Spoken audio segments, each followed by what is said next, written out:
Alors bonjour à tous, mon nom est François Gagnon, courtier immobilier avec PMML. Aujourd'hui, je suis en compagnie de Louis Delorme de CDL Environnement.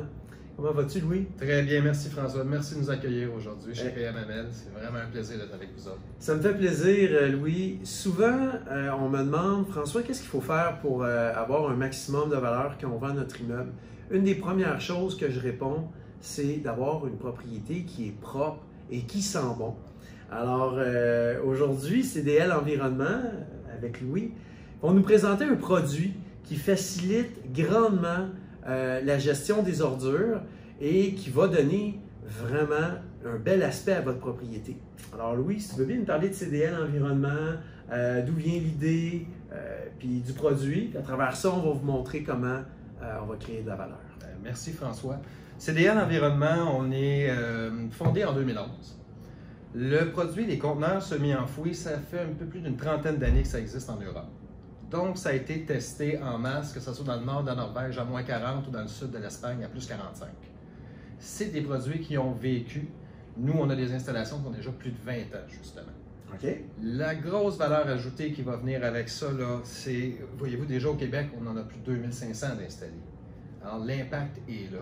Et donc, tu installes ça à Montréal, en périphérie de Montréal, à Québec. C'est où tu installes tes conteneurs semi-enfouis? Pour faire un petit territoire qui est toute la province de Québec et l'Ontario, les villes où on a une explosion, là, littéralement, d'installations, on prend ceux qui sont en grand développement, Saint-Jérôme, Mirabel, Mascouche, Terrebonne, Saint-Hubert, Brossard, là on parle de la périphérie de Montréal, là, où il y a beaucoup de gens de multilogement qui font de la revitalisation et qui cherchent une solution à long terme pour la gestion des vidanges. Puis une solution qui va être à la fois esthétique et économique. Effectivement, le côté esthétique, c'est quelque chose, moi, qui a beaucoup attiré mon attention. Combien de fois je vais aller sur le terrain, je vais voir des propriétés, la propriété est belle en façade, la propriété est belle à l'extérieur, à l'intérieur. On arrive en arrière dans le stationnement, le container est tout poqué, rouillé, il y a du jus qui coule dans le stationnement, il fait 35 degrés Celsius, puis on est au 3e étage, puis on le sent, parce que les petites portes noires sont brisées, cassées, et pourtant, c'est un propriétaire qui paie mensuellement un frais de location pour ce conteneur-là. Donc, j'imagine que ta solution a le rapport avec ce problème-là. Directement rapport avec ce problème-là. La première chose, on va partir, disons, de la base de la cuve. Elle est dans le sol. Le sol a l'avantage d'être frais. OK. Donc, ça garde tes vidanges au frais. Même chose pour les matières organiques. C'est là, eux autres, qui développent vraiment les odeurs. Donc, pas besoin d'avoir une chambre réfrigérée dans votre immeuble où on prend même des fois une place de stationnement qui pourrait être rentable. On va réfrigérer tout simplement nos ordures avec la température du sol. Premier point. Merci d'avoir amené le sujet des places de stationnement. Dans bien des cas, pour des multilogements, on leur permet de récupérer 2 places de stationnement. Une à l'arrière, une à l'avant. Celle à l'arrière, là où ils mettent les conteneurs ou les bacs roulants à longueur de semaine. Okay. Celle à l'avant, là où c'est qu'ils doivent les amener une fois par semaine à l'avant pour que la collecte puisse avoir lieu. Deuxième point, c'est-à-dire que là, on va remplacer soit un conteneur ou, si on n'a pas de conteneur loué, 12, 15, 20, 25 bacs roulants qu'on paye une personne à faire ça 1 ou 2 fois par semaine, ou même dans certains cas, pour les propriétaires plus consciencieux qui n'ont pas cette solution-là, qui prennent les vidanges de tous les jours au garage pour pas que le garage sente les ordures, puis qui amènent ça via les services de leur concierge qui est payé au conteneur. Donc encore là, on sauve du temps d'homme. Excellent. On remplace 14 bacs roulants par un conteneur semi-enfoui. Donc, prends un 14 logements, il va avoir 14 bacs roulants pour les vidanges, 14 bacs roulants pour son recyclage, 14 bacs roulants pour ses matières organiques. Tu remplaces tout ça par 3 conteneurs. OK. Donc, on sauve de l'espace. On sauve de l'espace. Les gens de multilogement, moi, leur parlant fréquemment, là, presque tous les jours, là, je parle avec des investisseurs de multilogement, ils ont une conscience sociale et une conscience écologique immense. C'est des gens qui veulent le bien de leur locataire, mais ils veulent le bien de la société aussi, puis de leur communauté. Okay. Du coup, si tu enlèves 14 x 3, on s'entend, là, on est rendu à 42 bacs. 42 levées par 3 levées, est-ce que le camion a brûlé moins de gaz? on parle tout le monde de gaz à effet de serre, les ci et les ça, mais si ton camion vient une fois par semaine pour collecter les vidanges, il fait une levée au lieu de 14 bacs. OK. T'imagines l'empreinte écologique finalement que les gens de multilogements sont en train de réduire de façon immense. C'est significatif. Alors déjà, ils ont un retour social, mais ils ont un retour sur investissement à dire, regarde, le confort de leurs locataires. 14 bedding badang, je le dis comme ça, là, on va se dire les vraies choses, là, par rapport à une levée à grue avec un sac souple qui ne fait pas bedding badang. C'est pas tout le monde qui fait du 9 à 5 le lundi vendredi. Parle-moi donc du sac souple. Ça, là, pour moi, c'est un grand mystère. C'est quoi ce sac-là et comment c'est fait là, à l'intérieur de ce sac-là? C'est attaché au fond. Okay. Le sac est attaché après le capuchon, le couvercle, et il y a une potence de levée. Donc, on a le camion qui arrive. Il arrive avec sa grue, il prend le crochet, il sort le sac. Là, le sac, il peut-tu fendre? Non. Et là, on en a fait des tests. Ah ouais? Lancer des miroirs brisés, des 2x4 avec des clous, tout essayé. OK. Ça résiste, ça résiste. Il est arrivé des occasions. On a le sac, ça a pris 1 an avant qu'on le sache qu'il était déchiré. OK. Parce qu'il y avait un premier employé, alors je vais dire les boueurs, qui lui, il l'avait constaté, mais ça ne change rien, le sac fonctionnait très bien. OK. Lui, il a été mis sur une autre route. Le deuxième est arrivé, ben, il n'avait rien entendu à partir du premier. Il a continué. C'est le troisième qui a dit, hey, c'est-tu normal? Puis on est allé jeter un coup d'œil, puis ben non, effectivement, le sac est un peu déchiré, mais on va le changer ou on va le réparer. OK. Donc, en principe, ça ne va pas briser. Exact. Est-ce que ce sac-là, il faut le nettoyer? Toujours une bonne chose. Après tout, pas obligé de le faire à toutes les semaines. On parle d'une fois par année. C'est quoi qu'on fait? On demande à notre concierge d'aller passer une hausse dedans. Exactement. L'eau va rester dans le fond, puis finalement, ben, à la prochaine collecte, l'eau... L'eau, ça s'évapore. Il ne faut pas l'oublier, celle-là. Tu peux faire un nettoyage de cuve aussi une fois par année. OK. Ou même, on a des gens qui sont aux 4 ans. OK. Alors, grosso modo, le camion arrive, remplit la cuve d'eau, tout ce qui flotte est ramassé, il pompe l'eau, au jet de pression, fait le nettoyage de cuve, tu as une cuve flambant neuve. Fait que là j'entends là, les propriétaires d'immeubles qui se disent « Ouais, c'est une bonne idée, tout ça, mais combien ça coûte? » En bas de 5 000, OK. tu as la plus grosse cuve. OK. Fait que là, il y a plusieurs... Il y en a combien, les grandeurs de cuve? 3. 3. Ouais. Puis ça peut coûter de combien à combien? Tu parles là, d'un 2 000 à 5 000. OK.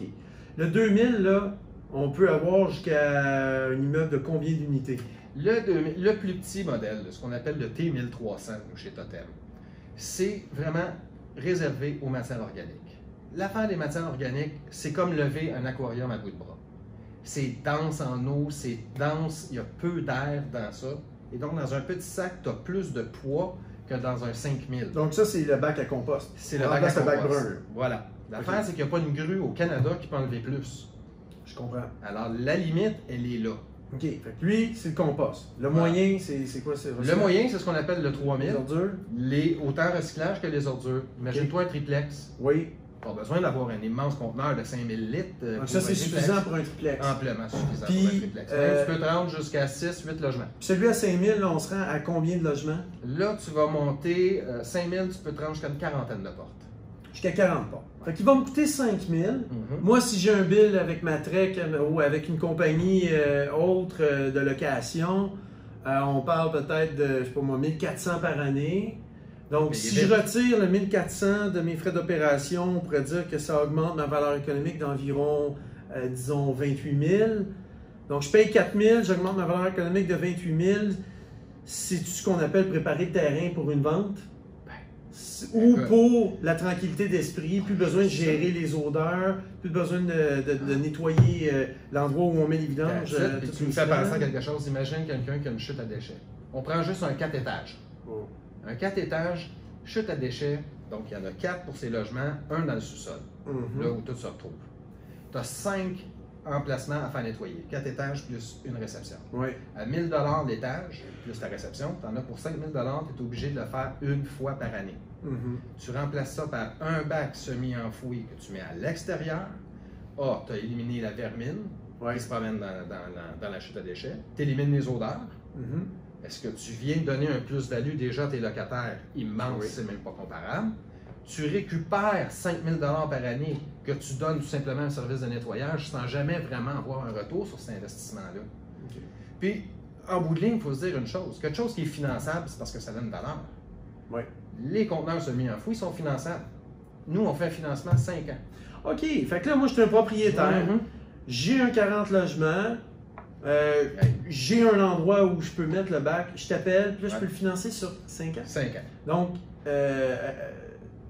des paiements mensuels, simplement. Ah, c'est ça. OK. Donc, très intéressant, ça C'est aussi. super intéressant. On ajoute à peine un petit coup à nos coûts d'opération. Si on veut vendre, peut-être qu'on claire la facture avant.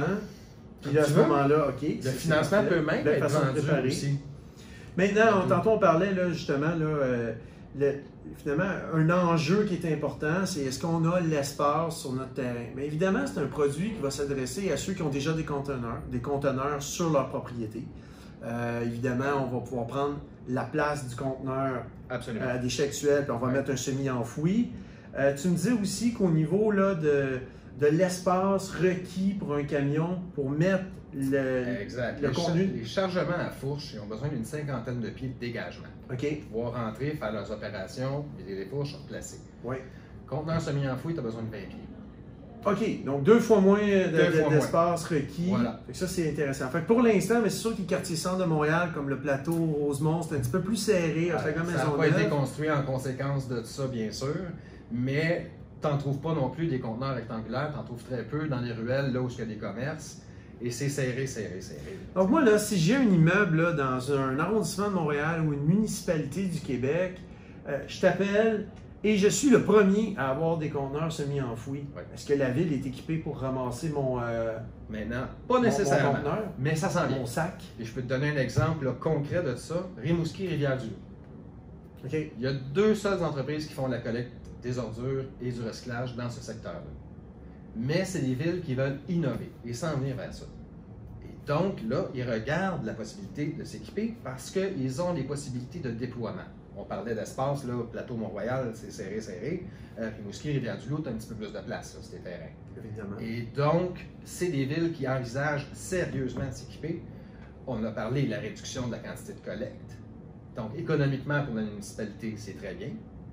Mais en plus de ça, c'est que c'est plus facile de faire la gestion de tout ça. Là, si on regarde dans le Grand Montréal, là, est-ce que tu dirais qu'à peu près toutes les municipalités là, sont équipées pour faire ça? Tu sais, si on va de Saint-Jérôme à Saint-Jean-sur-Richelieu, de l'ouest de Montréal à aller jusqu'à Joliette. Oui, puis en plus, comme pour les conteneurs à fourche, il y a des entreprises privées qui vont le faire. Il y a beaucoup de municipalités qui offrent un crédit de taxe à la fin de l'année. Alors, ce que tu as payé finalement à titre de propriétaire multilogement pour du locataire, là, non pas du commercial, mais bien du locataire habitant, la ville te leur donne à la fin de l'année. OK, sans faire une publicité pour ces villes-là, aurais-tu quelques noms de villes à me donner? Ben, je peux te dire, les villes de Mascouche sont à l'avant-garde. Mascouche est là. Sont des leaders. Mirabel, des leaders. Saint-Jérôme, des leaders. Tu regardes, ça arrive sud, là, Longueuil, Saint-Hubert, ça s'en vient aussi. Ils sont en train de les rattraper. C'est des leaders dans ce Donc, avis à ceux qui ont envie de faire baisser leur compte de taxes, en plus de réduire leurs soucis, autant financiers que de main-d'œuvre pour gérer les vidanges, on peut avoir des crédits de taxes pour s'impliquer là-dedans. Donc, si je suis un propriétaire qui est moindrement à l'aise, qui est liquide, même pas besoin d'être liquide ou d'avoir les moyens parce qu'on peut le financer sur 5 ans. Qu'est-ce qui pourrait m'empêcher là, de finalement changer mon vieux bac rouillé qui perd un peu de jus pour aller vers ça? Ça serait quoi mon obstacle? Là? C'est quoi l'obstacle qu'on peut rencontrer, à part peut-être l'espace? Quand on cherche, là, puis moi, à titre de directeur des ventes chez CDL, c'est une des premières questions que je demande justement aux gens. Quelle serait votre objection à installer ce système-là chez vous? Une fois qu'ils ont l'information, tout ce que ça va leur apporter, honnêtement, ils n'en ont pas. Les propriétaires de multilogements cherchent toujours à s'améliorer parce qu'ils se battent contre quelque chose qui est très difficile à combattre, c'est le neuf. Donc, tu fais de la revitalisation, qu'est-ce qui va faire la différence dans ton édifice? Tu sais que tu es en train d'investir pour justement garder tes locataires plus longtemps, les garder heureux, avoir un environnement, tu l'as dit tantôt, quand tu arrives et que c'est beau, tu as le goût de rester. Est-ce que le service, c'est un service clé en main? C'est-à-dire que moi, je t'appelle, je dis, OK, moi j'ai 25 logements, je veux ton bac TS 5000, je veux le gros kit. est-ce que c'est moi qu'il faut qu'il fasse l'excavation pour le poser ou toi Pas tu du dis, regarde, tout. c'est 5000$, nous on arrive avec notre grue, on t'installe ça, puis 5000 plus installation, il est bon vendeur, mais il va me coûter cher. On fait le service de A à Z. OK. On va voir avec Info Excavation pour s'assurer que l'emplacement est sécuritaire, qu'il n'y a Oui. pas de gaz, pas d'électricité ou c'est ça qui passe en dessous. OK. On travaille avec la municipalité pour valider l'emplacement. Comme ça, tu n'as pas de mauvaise surprise. Tu ne te fais pas dire tu dois les déplacer. La ville t'a donné un OK. On fait toute l'excavation, l'installation. OK. La finition que tu désires. Tu veux une finition en pierre de rivière? Pas de problème. Tu veux une finition en tourbe? Pas de problème. Tu veux une finition en béton, en asphalte, en papier uni? Autour, Tu me là, dis. autour du bac. Là. Ah, Exactement. ok. Tu peux fournir ça. On Fait que fait c'est vraiment un de service A à clé en Z. main, Ouais. puis tout dépendant là, de ce qu'on va, de nos goûts. S'ils sont trop de luxe ou pas, ben, ça va coûter un petit peu ou plus moins cher. Là. C'est à ton goût, c'est ça. Ok. C'est ce qu'on a compris, justement, particulièrement les gens du Ben, je le vois ici, là. Je sais pas si on le voit bien. Là. Tu sais, on a du pavé uni autour de ces bacs. De toute façon, je pense que vous pouvez aller voir les photos aussi sur CDL Regarde en arrière, Environnement. ça va te donner aussi une belle image. Oui, tout à fait. Alors, Ah, c'est avec vraiment propre. gazon puis avec béton. Oui, oui, oui, oui. Alors, tu vois, ça te fait une finition propre. Tantôt, tu parlais du jus de poubelle. Ouais. Tu n'as pas de lixivia, ça s'appelle le lixivia, le vrai terme. C'est excessivement toxique.